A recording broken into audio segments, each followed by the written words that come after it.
What's good, my people? What's good? What's good? Make sure y'all subscribe to the channel, hit the like button, hit the notification button as well. Listen, happy Wednesday. I know we all woke up to some snow out there. I wasn't feeling that, but it is what it is. You know what I'm saying? We all had to get to what we had to get to. As y'all can see, I'm here enjoying some soup. St. Duck soup, chicken soup from Coochie Fritos in Brooklyn. Right when you get off the Q, was it the Q? No, the M train or the J train in Brooklyn. Official tissue. Official tissue. Nice chicken soup. They got the chicken in here, of course, a lot of chicken, some pieces of corn. They got some pieces of celery in here. They even got chicken skin in this joint. So it's official. It's official. So let me rinse my hands off real quick. Can't do the with a bus is leaving. Yeah, my fault, people. Bad. You wanna laugh? YouTube, yeah. Man, my coworker knows it, y'all. Don't worry about it, man. Make sure you tell them your coworker is a baddie. Period. Okay. My coworker says she's a baddie, y'all. We make it sound like I'm ghetto. They can hear. Well, ain't nobody in here yet. I just turned it on, but they gonna see it once it posts. She's from Trinidad. Okay, one person here so far. So she's from Trinidad. What part of Trinidad you from? Tobago? What's that? Tobago.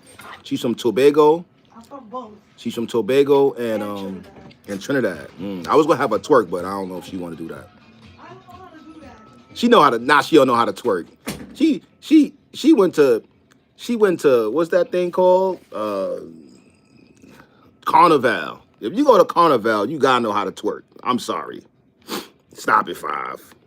Stop it. Now, if she come back in here, y'all, I'm gonna tell her to twerk. Forget that. Watch. And she gonna do it for free. Because I ain't paying. I'm from Harlem. We don't pay. But yeah, y'all. I'm on here. We chilling in the afternoon. Good afternoon. Eating this chicken soup. You know what I mean? We just chilling. We vibing out. I know a lot of y'all, I don't know if y'all from the West Indies or whatever, but I hear a lot of people going to Carnival. I've never been there before. My coworker, she said there's something called,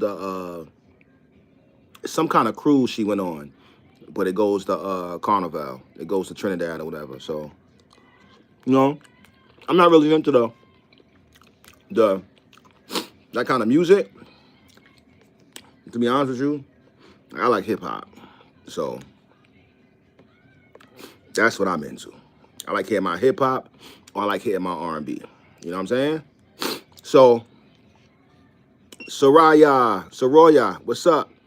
Abdul, what's going on, family? What's good? Make sure y'all subscribe to the channel. Hit the like button. We rocking out on the afternoon as I eat my chicken soup. You know what I'm saying? We're rocking out. Chicken soup is the bomb.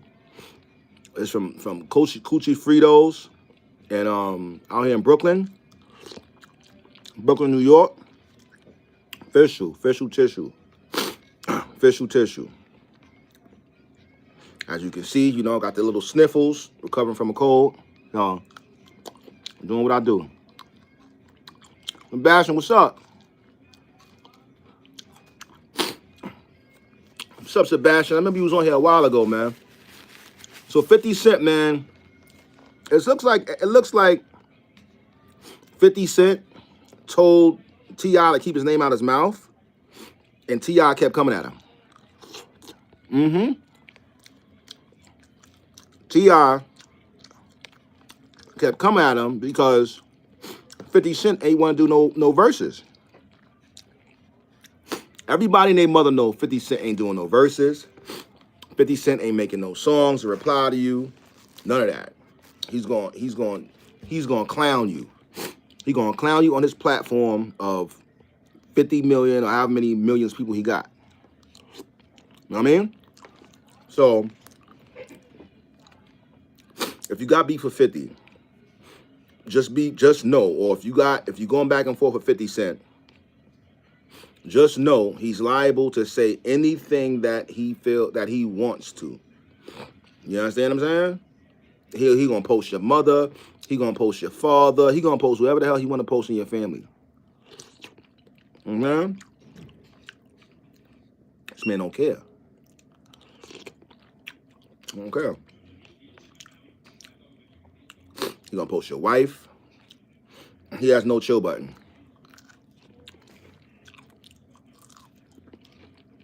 And best bet, leave him alone, T.I.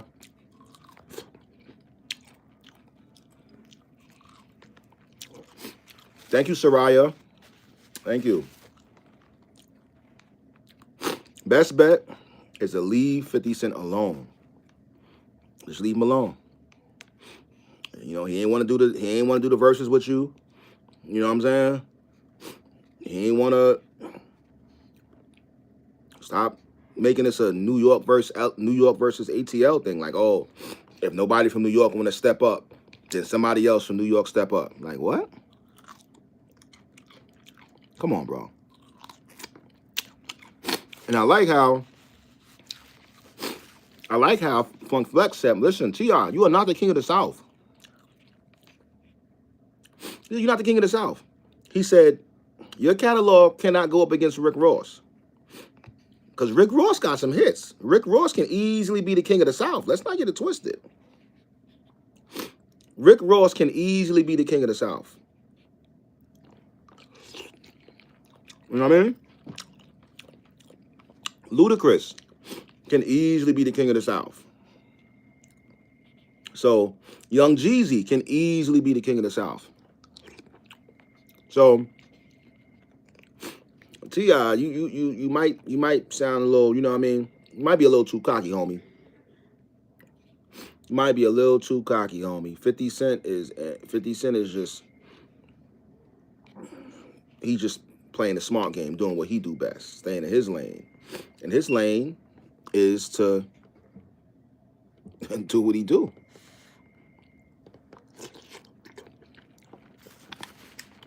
Yeah. I personally think Young Jeezy has a better catalog than T.I. I like T.I., but Young Jeezy, nah. Young Jeezy, he can easily be the king of the South. And what I like about Young Jeezy is that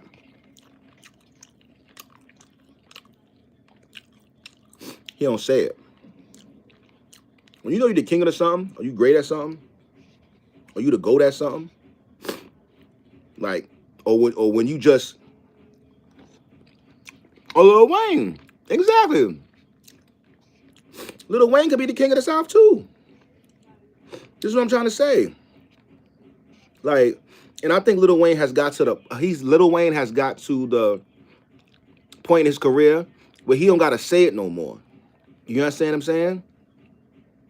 When you get to the point in your career and you know you're great at something and it's no longer about competition, you no longer say it. You don't say it. Mike Jordan, he don't gotta say, yo, I'm the greatest of all time, or whatever the case is. You don't see him comparing himself to nobody. Nah. Niggas ask him if he the GOAT, blah, blah. He laugh it off. Like, you got that. Blah, blah, blah. That's it. That's it. You know what I'm saying? But shout out to Funk Flex. Funk Flex called it out. He said, yo, T.I., you gotta relax. He said, because you ain't really start getting hot, bro, until that record broke in New York with him and Jay-Z, to Bring Him Out joint.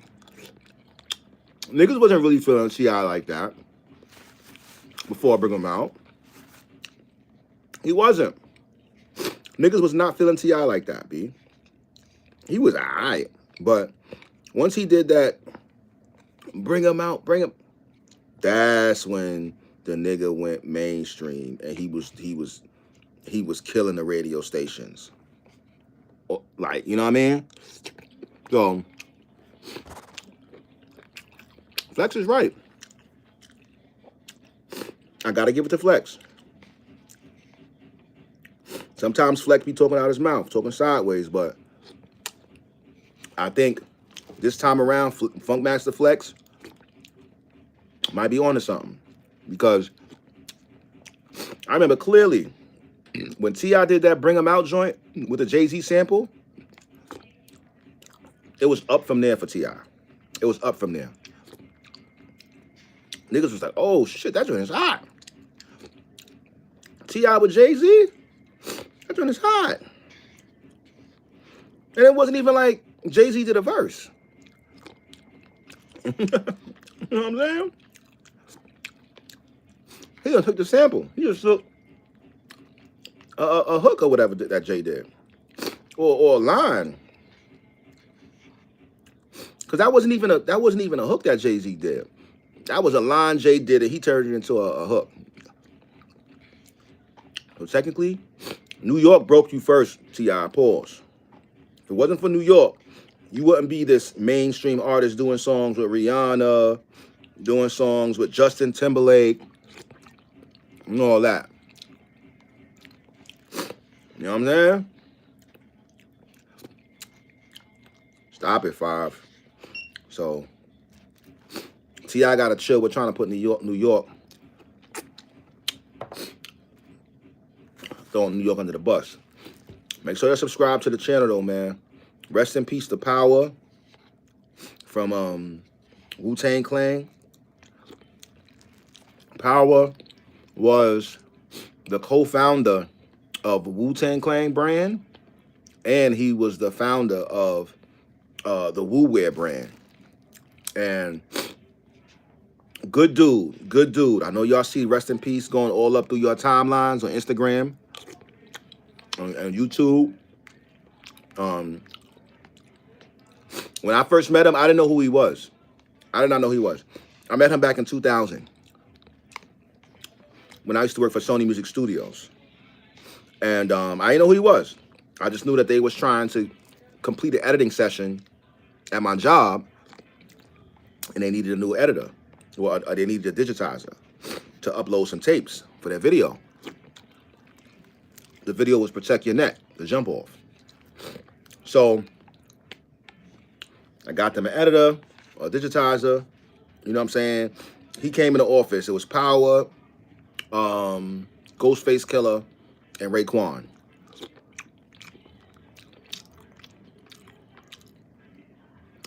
Now, I'm not a rapper. No, I was never a rapper. I used to work for Sony Music Studios. I was the video coordinator. So I coordinated the video sessions by myself on the weekends. And during the week, I would do that also. And sometimes I would do like client services. So I had like 3 different positions at Sony at different times. I started working at Sony Studios when I was like 18 years, well, actually when I was 16 years old as an intern. Excuse me. And I started working there to get paid when I was 18.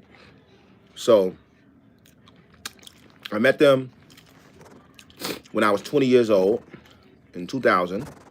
And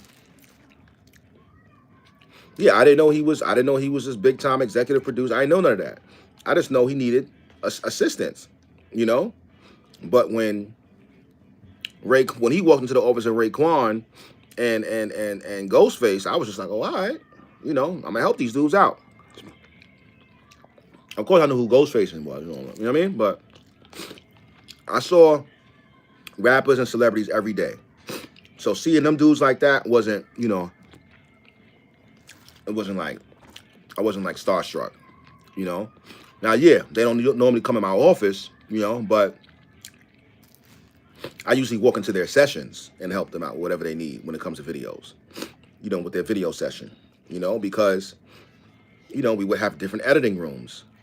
And I would go in there and they would, after they would, you know, edit their video, everything is done, complete, it's okay.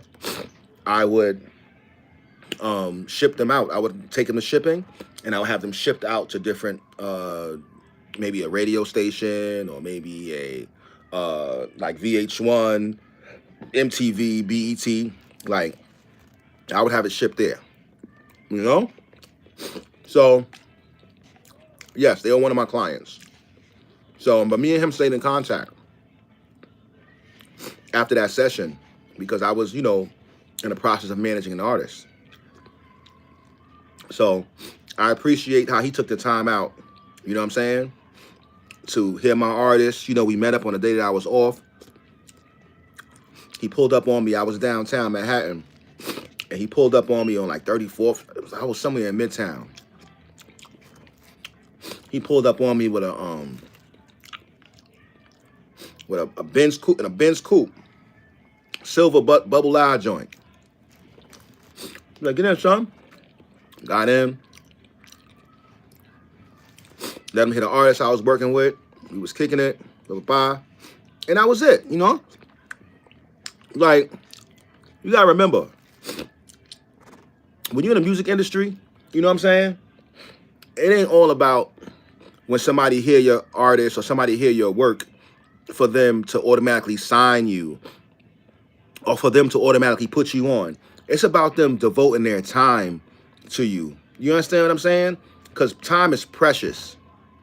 You feel me? It ain't all about how much somebody can give you or what they can give you. If somebody can give you their time, that's just as good as anything else. You understand what I'm saying? Because they could easily be somewhere else. This music industry is full of gatekeepers. It's full of people that's fake, won't even come see you, don't even want to acknowledge what you're doing. Mind you, I was like 19, 20 years old, and this man took the time out to hear artists that I was trying to manage. You understand what I'm saying? He took the time out to hear a producer that I was managing. You know what I'm saying? So yeah, I appreciate that. I appreciate that. You know what I'm saying? I was working at Sony for like 8 years. You know what I mean?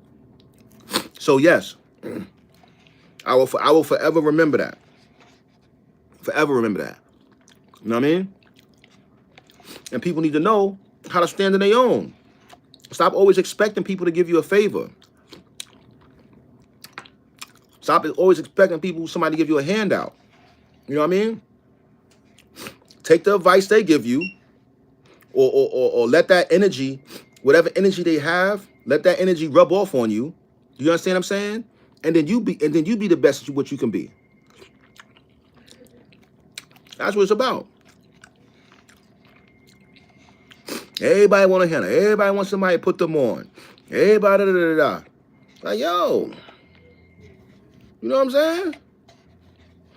People miss out on their blessings sometimes because somebody don't put them on or whatever the case is. They miss out on the jewel of whatever the person was telling you. Somebody could be giving you some good words of wisdom, but you're not even listening to it because you're worrying about if they can cut you a check. Right? Create your own play. So there was a few people like that at Sony, who came through Sony, who worked at Sony a lot, who gave me that kind of attention. That kept me going as a young entrepreneur. Right? So now I'm doing podcasting, right?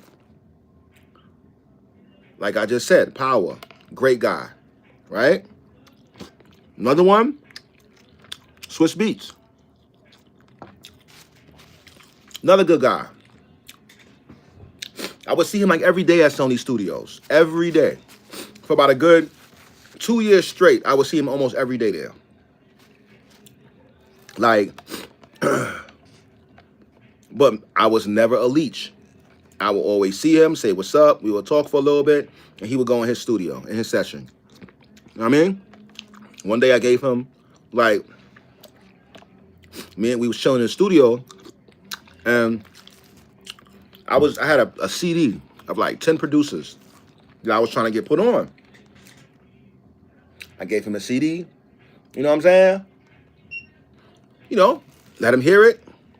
No, yeah, he didn't call me and say, yo, I want to sign this one, yo, I want to do da-da-da-da. He didn't do that. But, moreover, I respect him as a person. Okay? I know, as a young kid, you know what I'm saying? If I ever needed any kind of advice from him, if I ever asked him for like, yo, can I do this? Can I do that? Da-da-da. He would have looked out. You understand what I'm saying? He'd have looked out. But I was the kind of guy where I've always, and I'm still a guy to this day, I want to get what I get through the mud. I don't want no handouts. Respectfully, I don't want no handouts. I don't want none of that. I want to get what I get through the mud. I don't want nobody saying you owe me something. Oh, I put you on this, that, and the third. Nah, we ain't doing that. I'll stay working a 9 to 5 for the rest of my life if that's the case, and keep doing what I'm doing right here. You know what I'm saying?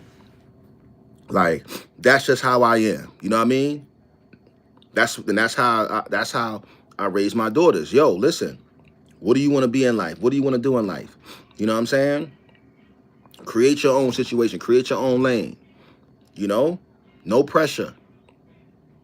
You want to get into media? Let's do this together then. Why not? You understand what I'm saying? So, yeah, never been a situation where I was like, oh, you know, no handouts over here. No handouts. You know what I'm saying? All purpose and drive over here, baby. You know what I'm saying? Like, but yeah, Swiss was definitely one of the ones, you know what I'm saying, who always, you know, I would see him, he would let me love, you know what I'm saying? Like, straight love. And I appreciate that, you know?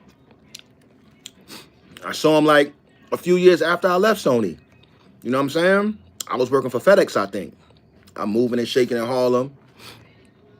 I had somebody call me out the street. Well, he used to call me Speedy. You know what I'm saying? So he was like in one of those Ferraris and shit. He was over there in 121st and St. Nick. He was like, yo, Speedy! Hey, yo, Speedy! I'm like, what the fuck is this? In my town calling me Speedy. You know what I'm saying?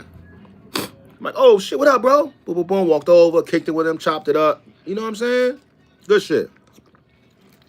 The reason why he called me Speedy was because when I used to work at Sony, I was doing everything in there, man. I was selling weed. I was always working. I was grinding. I used to sleep there, sleep, everything, man. Like, I was on everything there, man. Real talk. Like, that was my home. That fuck second home. That was my first home. I was never home. I used to sleep, smash everything.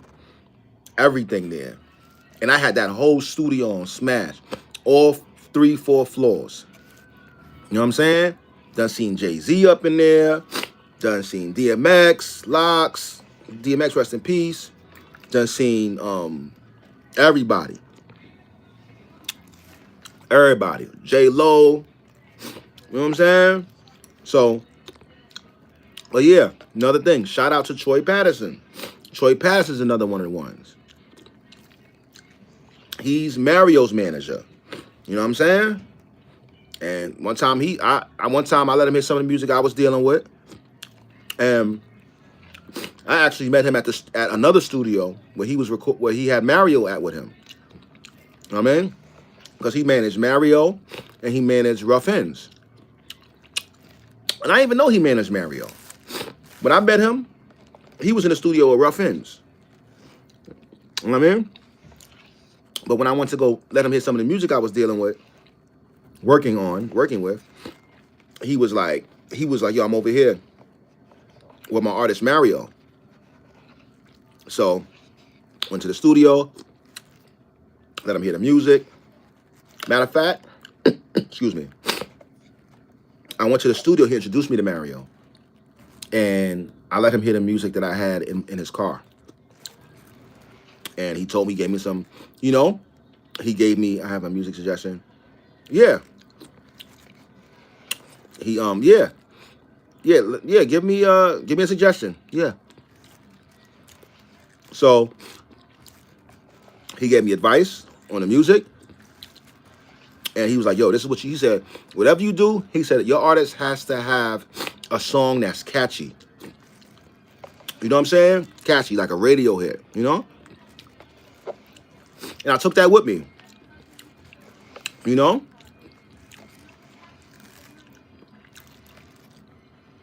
Why do you think Taylor Swift is so successful? All these people, because their songs are so freaking catchy. know what I mean? No hook. Catchy. So yes, rest in peace to Power. This ain't gonna be the last time I talk about him on my podcast. You know what I'm saying? He died. He passed yesterday. You know, I don't know if it was yesterday or whatever, but he did pass.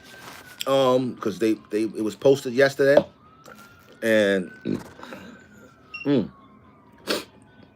rest in peace to him, man. Like, this was a guy who financially put up the money for Wu-Tang. If it was no Power, it would be no Wu-Tang. If there was no Power, there would be no Wu-Wear. If there was no Power, there would be no Ghostface Killer. It would be no Method Man. It would be no RZA. It would be no ODB. None of that, B. I don't think people understand. I don't think people understand how much of a icon this guy is. You understand what I'm saying? He was on Belly. He was on Black and White. Like, people don't understand, B. But he gonna get his flowers, though, for real. They gonna do a special on him or some type of documentary on him, or they need to do a documentary on him or something like that. You know what I'm saying? Because for real, Homeboy was the truth. And just condolences to his family. And y'all don't know if he has kids or not or whatever the case is. All his loved ones, condolences to the whole Wu-Tang clan. Keep doing what y'all doing. And like I said, this ain't gonna be the last time I talk about this. I'm gonna probably talk about this tonight and for the rest of the week, because like, people like this need to be celebrated. Real talk, man. So I'm about to get up off this joint. I'm here at work. My lunch break is over. And I'll holler at y'all later. All right, make sure y'all subscribe to the channel. Hit the like button too.